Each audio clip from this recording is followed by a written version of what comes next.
Assalamualaikum warahmatullahi wabarakatuh. Pak Jajat, suaranya sudah terdengar jelas ya, Pak ya? Waalaikumsalam. Sudah Ibu, jelas. Ya, baik. Pertama-tama izinkan saya menyampaikan terima kasih kepada kepada Satgas COVID-19 yang telah menyelenggarakan Nursing Daily Seminar yang telah lancar dan sukses, dan pada hari ini pada kegiatan seminar yang ke-34 kami diberikan kesempatan untuk menyampaikan materi. Pada siang ini saya mewakili Kolegium Keperawatan Maternitas Indonesia akan menyampaikan materi tentang sosialisasi 3S di lingkup pendidikan keperawatan, khususnya pengalaman di keperawatan maternitas di institusi saya, tempat saya bekerja, yaitu di UGM. Dan juga pada kesempatan ini saya akan sharingkan juga hasil studi pendahuluan survei yang telah kita laksanakan terkait persepsi dosen keperawatan maternitas dan juga mahasiswa keperawatan tentang 3S dan bagaimana mereka mengaplikasikannya.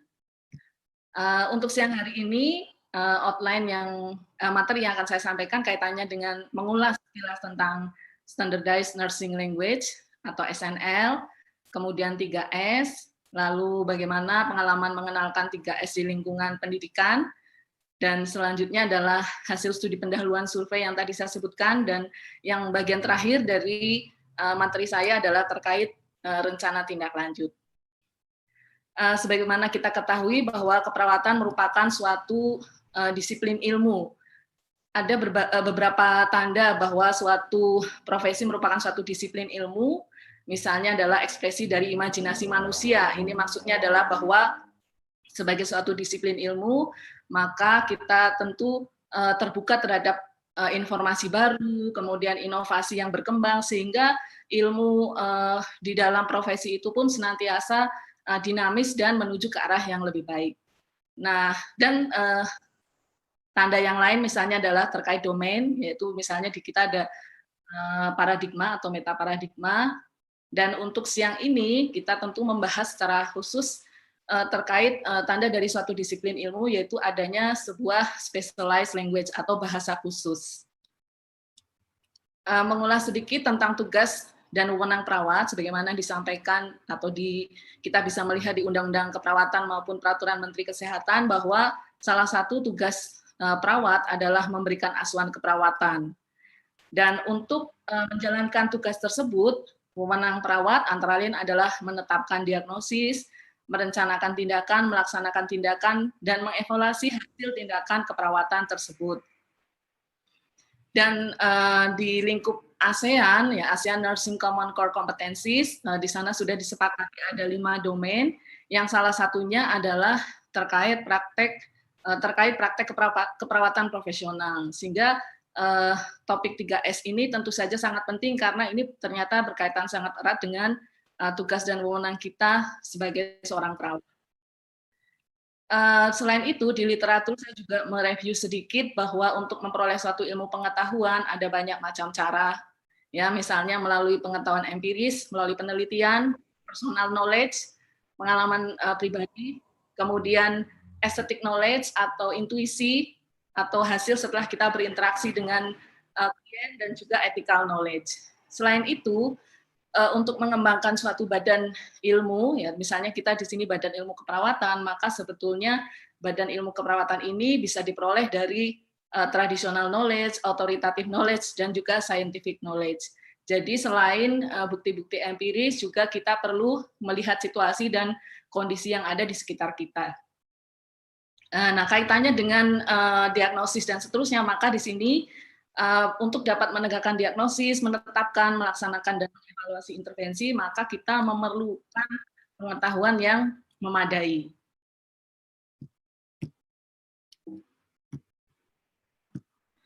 Selanjutnya kita mengulas sedikit, ya, kita ulas sedikit tentang Standardized Nursing Language. Jadi didefinisikan SNL adalah suatu bahasa yang umum yang mudah dipahami oleh semua perawat untuk menggambarkan asuhan keperawatan yang telah mereka berikan kepada klien.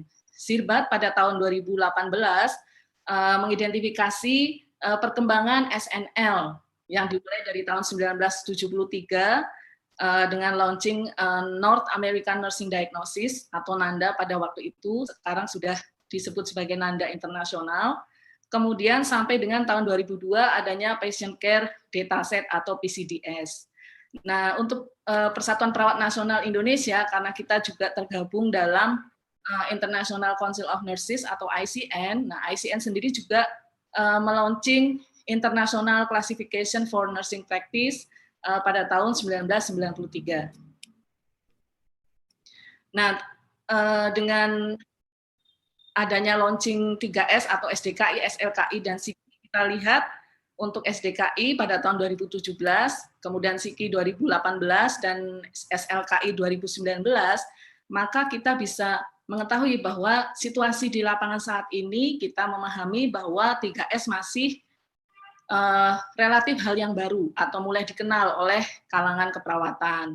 Kemudian yang sudah terlebih dahulu ada dan dikenal, mungkin juga dipraktekkan, kemudian digunakan, disosialisasikan, adalah mungkin yang banyak digunakan adalah NANDA Internasional, NIC, NOC, atau 3N. Nah, di sisi lain, tadi mungkin di pembukaan Bapak Ketua juga sudah menyampaikan bahwa di lingkup keperawatan maternitas ada kekhususan tertentu, misalnya terkait kondisi perempuan, ya, adaptasi pada masa kehamilan atau postpartum, kehamilan atau postpartum, dan juga pertimbangan aspek budaya, misalnya terkait kehamilan yang tidak diinginkan dan seterusnya. Nah, lalu bagaimana saya mensosialisasikan adanya 3S ini di lingkungan kampus? Nah, tentu yang kita lakukan adalah mengembangkan kurikulum sesuai dengan kebutuhan masyarakat, kemudian kompetensi lulusan, dan juga regulasi dari pemerintah dan organisasi profesi. Nah, sebelum adanya launching atau dikenalkan 3S ini, kami juga memikirkan bagaimana kita mengajarkan kepada mahasiswa dengan bahasa yang sama, mudah dipahami, dan saat mengevaluasi juga kita sama-sama mengerti rujukan apa yang kita gunakan. Ya, kemudian selain mengembangkan kurikulum, juga mengenalkan konsep proses keperawatan, ya, dari bagaimana merumuskan diagnosisnya, menetapkan luaran, dan juga menyusun intervensi. Nah, selain itu juga membimbing dalam proses penerapan, ya, pada skenario kasus maupun pada kasus nyata. Perlu kita akui bahwa pada kegiatan atau aktivitas tersebut bukan merupakan hal yang mudah, ya, meskipun kita sudah mempunyai buku pedoman. Kemudian terkait dengan 3S, tentu setelah adanya launching tersebut, secara aktif kita melakukan update informasi, ya, baik mengikuti seminar atau mungkin pada situasi COVID seperti ini, Zoominar, ya. Dan saya sangat mengapresiasi bahwa PPNI termasuk yang aktif dan juga inovatif untuk memberikan informasi kepada kami selaku anggota PPNI. Selain itu juga bisa dengan membeli buku, mendiskusikan dengan teman sejawat, dan mendiskusikan dengan mahasiswa. Identifikasi sebaran materi terkait keperawatan maternitas di program akademik, karena kita tahu, ya, bahwa pada saat kita mengajar mahasiswa tentu kita akan tahu topik apa yang akan kita ampu, sehingga dari situ kita bisa mengidentifikasi apakah itu berkaitan dengan penetapan diagnosis atau juga pembuatan rencana asuhan keperawatan. Langkah selanjutnya adalah kita bisa memodifikasi materi pembelajaran atau pengayaan terhadap materi yang sudah ada.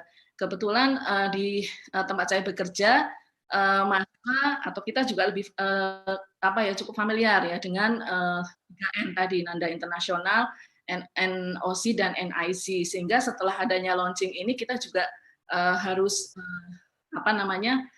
mengenalkan kepada mahasiswa, memberikan clue, misalnya pada kegiatan tutorial, ya, pada kegiatan tutorial itu pada step kelima, pada saat mereka menentukan LO, mungkin sebelumnya sudah cukup terbiasa, ya, mengidentifikasi diagnosisnya apa, rencananya apa. Nah, sekarang dengan sudah adanya 3S, tentu kita ingatkan lagi diagnosisnya ini berdasarkan yang mana, gitu. Mereka juga kita berikan pemicu untuk juga mencari informasi tentang 3S. Sehingga di sini kita akan bisa sama-sama saling belajar, ya. Kemudian di UGM juga kami sudah membuka program studi magister keperawatan yang salah satunya adalah minat keperawatan maternitas. Nah, untuk SNL khususnya 3N, Nanda Internasional, NIC, dan NOC ini juga menjadi salah satu mata kuliah khusus yang mengaitkannya dengan teori keperawatan, dengan jumlah SKS adalah 2 SKS, dan juga menggunakan SNL dalam asuhan keperawatan pada klien saat mahasiswa melaksanakan praktek klinik di rumah sakit dengan beban sekitar 3 SKS. Nah, setelah adanya launching 3S ini, maka saat membahas ya, materi-materi yang terkait dengan asuhan keperawatan, kita juga mengenalkan bagaimana menggunakan 3S ini, dan sampai meminjam bukunya juga ya, meminjamkan buku pada mahasiswa untuk bisa mempelajari lebih lanjut. Nah, tentu saja pengalaman yang sangat sedikit ini untuk saya pribadi tentu belum cukup untuk memberikan informasi kepada Bapak, Ibu, dan Saudara semua pada siang hari ini. Nah, sehingga kemarin ya beberapa waktu yang lalu kita mencoba menyiapkan draft ya untuk penelitian, sehingga kita mengadakan studi pendahuluan untuk melihat persepsi dosen keperawatan maternitas ya, khusus maternitas, dan juga mahasiswa keperawatan yang sedang atau sudah melewati pembelajaran keperawatan maternitas. Nah, bagaimana persepsi mereka tentang pengaplikasian 3S ini? Apakah sama dengan yang telah saya lakukan atau malah lebih luas lagi atau seperti apa? Saya pribadi juga ingin mengetahui hal tersebut. Selain itu, yang menjadi bahan pertimbangan saya adalah pada tahun 2012 kebetulan kami pernah mengidentifikasi capaian mahasiswa saat praktek di tahap profesi. Nah, ini pernah kami presentasikan pada saat seminar nasional yang diadakan oleh IPMI Jawa Timur. Ya, waktu itu saya mempresentasikan seperti apa sih capaian mahasiswa kami pada saat tahap profesi, khususnya salah satunya adalah terkait bagaimana kesempatan mereka menuliskan diagnosis dan juga menuliskan rencana asuhan keperawatan. Di sini kita bisa melihat ya misalnya di lingkup prenatal, intranatal, postnatal, dan seterusnya, berapa kali kemungkinan mahasiswa setelah mengelola klien itu dia bisa menegakkan diagnosis keperawatan dan menuliskan rencananya. Nah, dari sini kita bisa melihat bahwa memang kita mengajarkan diagnosis, mengidentifikasi rencana asuhan, dan juga menetapkan luaran itu sangat penting. Ya, sangat penting karena itu juga menjadi fondasi mereka seperti tadi Pak Harif menyampaikan di awal bahwa penting pada saat nanti mereka terjun setelah lulus dari pendidikan. Nah, ini yang sudah saya kerjakan sejauh ini, hasil dari studi pendahuluan tentang persepsi dosen dan mahasiswa keperawatan mengenai 3S. Diharapkan data ini bisa untuk mengembangkan instrumen dan ke depan harapannya bisa untuk mengoptimalkan sosialisasi 3S di lingkup pendidikan keperawatan, khususnya keperawatan maternitas. Pada kesempatan ini, saya sangat mengapresiasi dan mengucapkan terima kasih atas support yang luar biasa dari pengurus Kolegium Keperawatan Maternitas Indonesia, dan juga dari pengurus pusat IPMI, kemudian dari IPMI DIY, karena kebetulan saya dari Jogja, dan juga dari UGM dengan rekan kolega saya. Pengambilan datanya dengan kita menyebarkan sangat mudah sekali, yaitu dengan media sosial, yaitu WhatsApp, kemudian bagi yang berkenan, baik dosen atau mahasiswa, mereka bisa mengisi Google Form-nya. Nah, alhamdulillah dalam waktu yang sangat singkat, kita bisa mendapatkan respon dari dosen sejumlah 49 orang, dan dari mahasiswa sejumlah 385 orang. Menurut saya ini sangat perlu diapresiasi karena ini baru studi pendahuluan, belum kita memulai penelitian yang sebenarnya gitu.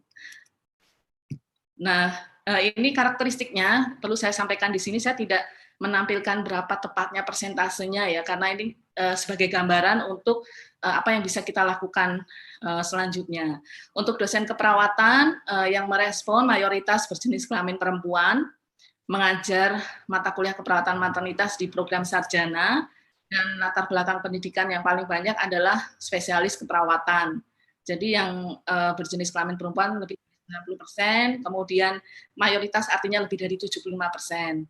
Kemudian untuk mahasiswa keperawatan, mayoritas adalah perempuan, kemudian paling banyak berstatus sebagai mahasiswa di program studi nurse, yaitu di program akademik. Kemudian hampir seluruhnya pernah mendengar 3S dengan sumber informasi paling banyak dari dosen di kampus, lebih dari 80% pertama kali mendengar informasi tentang 3S dari dosen di kampus, sehingga dalam hal ini kaitannya dengan sosialisasi tentu peran kita sebagai pendidik sangat besar. Kemudian kita lihat di sini bagaimana tingkat pemahaman 3S di kalangan dosen yang merespon studi pendahuluan ini. Kita tidak membuat pertanyaan-pertanyaan yang menilai dia tingkat pemahamannya seperti apa, tetapi lebih ke arah evaluasi diri. Ya, contoh pertanyaannya yaitu bagaimana tingkat pemahaman Bapak atau Ibu saat ini tentang SDKI, SLKI, dan SIKI.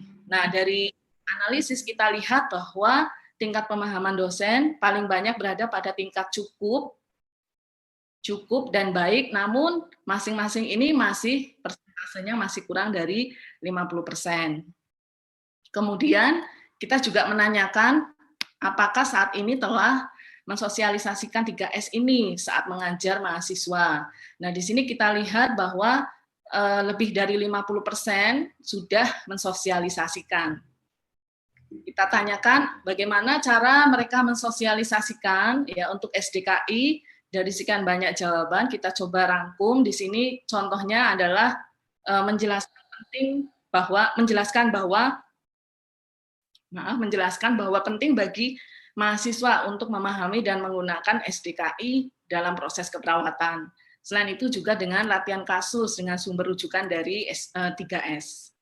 Kemudian untuk SLKI, sosialisasinya misalnya mengajarkan beli bukunya, diajarkan, diaplikasikan, brainstorming, diskusi, kajian kasus, meminta mahasiswa untuk menerapkan pada kasus kelolaan. Di sini kita lihat bahwa cara mensosialisasikannya sangat beragam dan saya rasa itu juga bisa diteruskan. Kemudian untuk SIKI, di sini antara lain disampaikan oleh salah seorang responden bahwa kami menggunakan Nanda Niknok, belum ada pendalaman khusus untuk SIKI, maka perlu dibuat guide khusus lingkup keperawatan maternitas.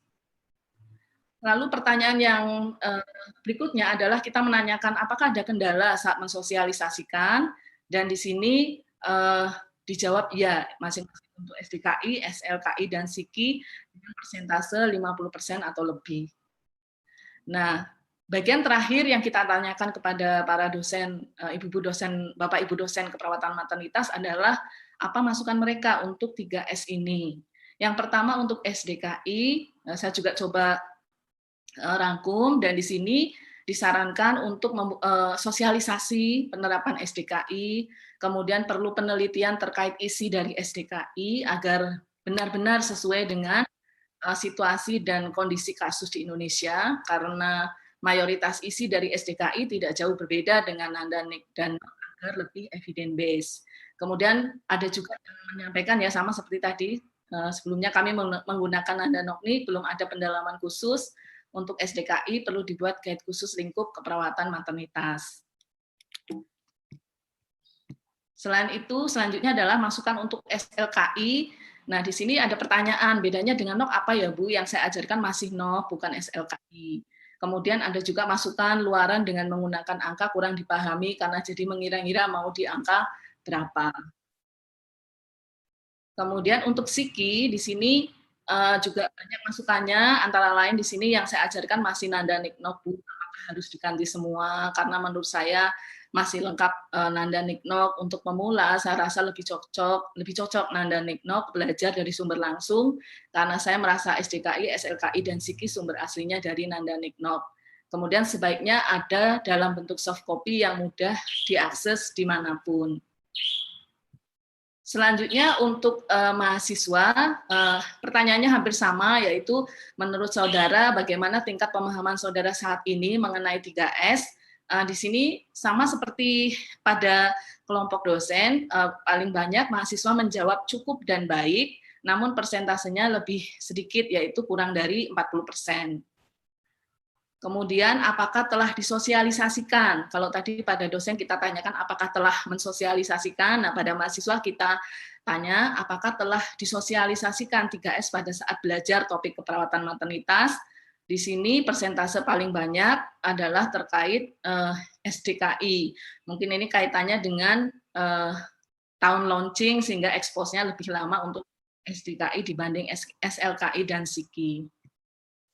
Kemudian jika telah disosialisasikan 3S, apakah ada kendala yang dihadapi? Nah, di sini sekitar 40% mahasiswa melaporkan menghadapi kendala. Kita tanyakan juga pada akhir kuesioner ini, studi pendahuluan ini, apa masukan mereka untuk SDKI dan SLKI serta SIKI. Untuk SDKI, kalau bisa saya rangkum, ini sekitar 9 usulan dari mahasiswa. Misalnya di sini ada terkait isi, kemudian formatnya, permintaan agar jumlah diagnosisnya agar diperbanyak, kemudian agar bisa dipahami semua perawat, terus mereka juga mengevaluasi diri ya bahwa mereka masih perlu belajar lagi, perlu banyak sosialisasi, masih ada yang bingung dengan pemilihan diagnosis, kemudian keterkaitan antara Nanda dengan SDKI, dan juga adanya usulan untuk memasukkan dalam kurikulum. Kemudian masukan untuk SLKI masih perlu belajar lagi, perlu sosialisasi, kemudian SLKI dikaitkan dengan NOK itu seperti apa, kemudian usulan ada perlu diuji coba dan digunakan untuk pembelajaran dan praktek perawatan. Yang terakhir adalah masukan untuk SIKI, yaitu perlu sosialisasi, usulan dibuat link antara 3S dan aplikasinya, perlu belajar lagi, keragaman penggunaan SIKI, kemudian isinya ya dari mahasiswa mengusulkan bagaimana caranya agar lebih mudah, apakah bisa ditambahkan rasional, bagaimana kalau intervensi terkait keperawatan maternitas itu bisa ditambah, kemudian juga yang lainnya ya usulannya hampir sama, yaitu keterkaitan SIKI dengan Nanda Niknok, dibuatkan software dan juga dimasukkan dalam kurikulum. Sehingga dari pengalaman pribadi saya saat mengenalkan 3S dan juga hasil dari studi pendahuluan tadi, maka rencana tindak lanjut yang direncanakan adalah memang perlu meningkatkan sosialisasi 3S ini, kemudian juga menyediakan bukti-bukti ilmiah yang dapat digunakan dalam penggunaan 3S, karena saya yakin ke depan masih terbuka untuk mengakomodir usulan-usulan atau masukan yang disampaikan pada saat ada yang menggunakan atau mempelajari 3S. Yang terakhir adalah memang kita perlu ada keterbukaan terhadap informasi dan inovasi baru. Artinya bahwa ilmu terus berkembang, ilmu bisa diperoleh dari dipelajari, dan juga kita perlu sebagai pendidik kita juga perlu menyampaikan kepada mahasiswa alternatif-alternatif yang bisa digunakan pada saat mereka mempelajari tentang diagnosis, rencana intervensi, dan juga luaran, sehingga pada saat mereka lulus dari dunia pendidikan, mereka juga tidak awam, maksud saya mereka bisa memperoleh informasi yang sebanyak-banyaknya dan juga memperhatikan apa yang telah digariskan oleh organisasi profesi. Mungkin itu saja yang dapat saya sampaikan, kurang lebihnya saya mohon maaf. Ini daftar pustaka yang saya gunakan, dan sekiranya ada yang ingin berdiskusi lebih lanjut nanti bisa